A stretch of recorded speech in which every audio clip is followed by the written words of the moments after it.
you say you want to do, hey. So you say me need to understand that you were made for a money man. But if you can't love me now, don't love me later.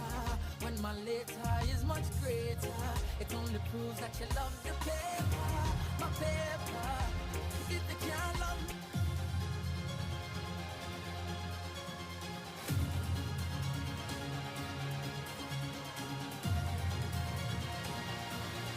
Thank you for your time. Logan, how did this opportunity get presented to you? Like, how did you find out about financial services? Yeah, so I was in the car business before this, since about 2014, 2015. Yeah. When I graduated high school, I didn't really want to go to college and, you know, go get into debt just to go party, right? Right. So my dad always told me growing up, if you learn sales, you'll never be without an income. So, I set out to go learn how to sell cars and yeah, that worked out great for me. And then I kind of branched off and did my own thing for a couple years. But yeah, basically the car market was really messed up back in late 2020, 2021 after COVID and everything. So I ran into an inventory issue, right? So I couldn't get the same amount of inventory as I was getting in previous years when the economy was really good. And real estate and the car business is kind of two of those industries that are kind of dictated based on the economy, right? So I was kind of looking for an opportunity where there wasn't an inventory or lead shortage. And I was scrolling on TikTok one night and I came across like an Andrew Taylor FFL video, and I kind of disregarded it. I don't know why. His old studio was like set up like it was like too good to be true, almost like looking, right? So I was like, I'll think about it, but I'm not really sure. And then I just kept coming across the videos. I was like, okay, let me check this out. So I started watching the YouTube podcast every night, and I was so skeptical for like a whole month. And skepticism is one of those things that it stops a lot of people from taking risk and taking chances and trying to figure out what vehicle is right for them on the way to their success, whatever that looks like for them. So I finally bit the bullet. I DM'd Andrew Taylor. He's always bragging about responding to anyone who calls him or DMs him, and he got back to me in like 2 minutes. He connected me with someone.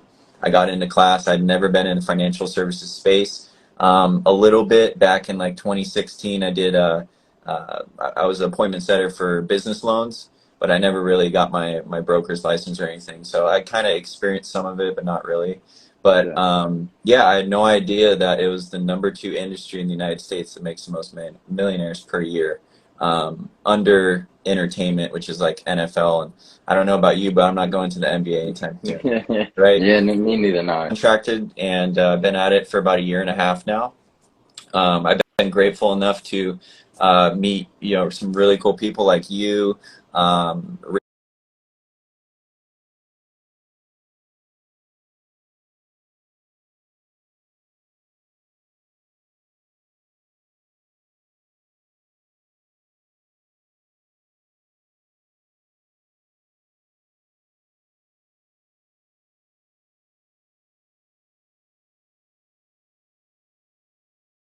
and plenty of the other people through doing this. That yeah, it's just good to surround yourself with like-minded individuals and people who are also making good money for themselves. And the best part is, technically, we don't have a boss, right? We all work together. You're on Zoom, I'm on Zoom, Rich is on Zoom, everyone else is showing up, and it's a really cool aspect because the people who show up, they don't have to show up, but they do, right?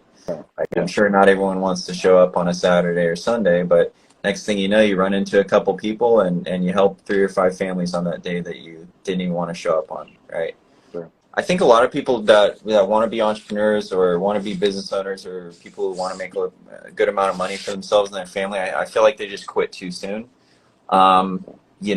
Thankfully I ran into some material, when I was 15, 16, 17. I went to rehab a couple times, wasn't really the best behaved kid and wasn't really good in school. But I was lucky enough to run into some material by, Tony Robbins, Zig Ziglar, when I was was still kind of developing, Yeah. that kind of planted some long-lasting seeds that I'm gratefully still able to, reap today. So I feel like, there's been 10, 15 other businesses behind the scenes that I failed at that no one knows about, but I learned something from every single one of those. I feel like I was talking to this about this earlier with a new recruit we're bringing on. I feel like a lot of people just give up too soon. Doing this, those are just two vehicles that have worked for me, but there's been plenty more that haven't, where I just had to ditch the car and move on, Absolutely. But, for me, man, at a young age, 14, 15, 16, I asked my parents for money, and they go, well, you got to get a job or you got to work, right? So it wasn't just, here you go. So I started detailing cars in my neighborhood when I was young, and, $80 an hour, $100 a car, whatever. Yeah. I got used to that. And then, my parents were like, well, go get a real job, right? And I was like, well, what does that mean? Well, I figured out what that meant really quick. Yeah. So I went and got a real job, quote unquote, for a week. And I got my first paycheck, and I was like, yeah, no, this isn't going to work out. Right? Because in life, really, you either trade your time for money, and time is more valuable because you can't get it back, or you trade your results for money, right? That's why, there's really rich people, they have jets, because essentially they can buy time, right? They don't have to wait in line at an airport, and they can get from Seattle to Miami in 4 hours, where it takes me a whole day. You know what I mean? So yeah, I feel like after that I was just ruined for life, and I can never go back to trading my time for money, So that's really a nice aspect. I think the culture that we're building is a lot different than a lot of other agencies might do it, which is fine. But like we're entering into, we just went through the last 3 years. Pretty monumental shift for businesses in general, and some people have adapted and some people haven't. Right. So yeah, I like the people I work with because we're always figuring out new ways to be more efficient, make the customer trust us more, and be more transparent with us, let their guard down a little bit, and just realize, hey, we're just doing our job. We're not trying to sell you anything. We're not trying to put you in debt. We're not trying to sell you some crazy expensive policy. We're just trying to do our job, and that's it. And I feel like when you treat it like that, and you just come at it with the active service attitude, everything's a lot easier. For me personally, the business isn't my business. I technically do have a boss, and to take the pressure off myself, I give my will over to God every day. I give my business over to God every day, and I just have to show up and put in the activity. So it's really easy that way. It takes the pressure off of me. Oh, this person didn't show up. Oh my goodness, what am I doing wrong? Well, just move on to the next one. Yeah. So the pressure's on him. I just show up and I do the activity. So that's that part. I started this. I was like, I'm gonna give myself a year. If it doesn't pan out after a year, then at least I learned something, right? Moving on to the next vehicle if it doesn't work. So, but yeah, I just had one of those days yesterday. 4 no-shows, 3 reschedules, 2 no's. I had a stacked day. And yeah, I didn't write one policy yesterday, and that's fine. I showed up today, wrote some policies today, protect some families today. It's just, you just can't let it get to you. Every day you just gotta hit the reset button and just keep going, man. What we do is really not complicated. It can be difficult. It can be difficult if I feel like it just helps you grow as a person, because if you're not used to investing into yourself, or you're not used to investing into a business, it can be uncomfortable.